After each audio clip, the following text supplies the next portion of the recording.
שלום לכולם, כאן בועז.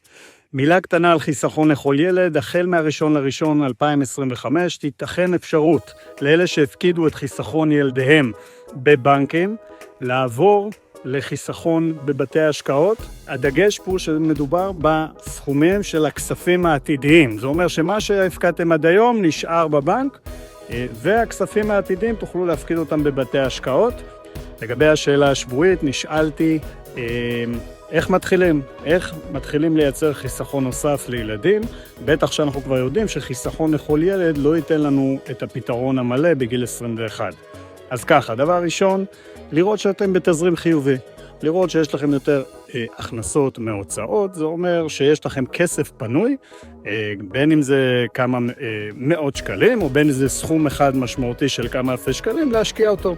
דבר שני, אסטרטגיה, יעדים, ברורים, מה אני רוצה שהילד שלי יוכל לעשות עם הכסף ובאיזה גיל.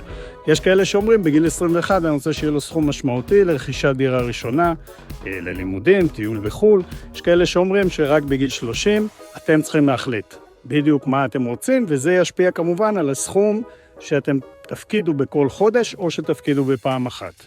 דבר שלישי, איזה אנשים אתם? האם אתם כאלה שאוהבים שהכל אוטומטי, הכל לעזבו אותי, ראש קטן, הסכום יוצא מהבנק בהוראת קבע כל חודש, מופקד באותו אפיק השקעה, וזה שגר ושכח. האם אתם כאלה?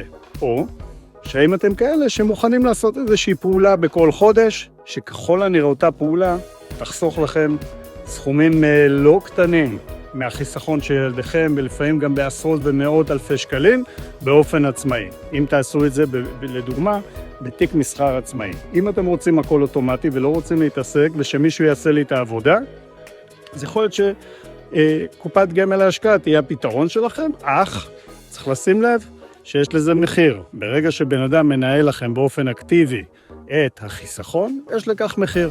אז זהו, שלושת הדברים האלה. 1, תזרים חיובי. 2, יעדים, מטרות, אסטרטגיה, וכמובן באיזה גיל אני נותן לילד את הכסף.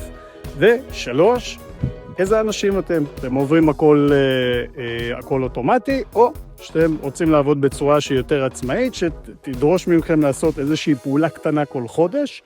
זהו, ברגע ששלושת הדברים האלה כתובים לכם וברורים, אתם יכולים לעבור ומפה להתחיל לבחור באיזה אפיק להשקיע.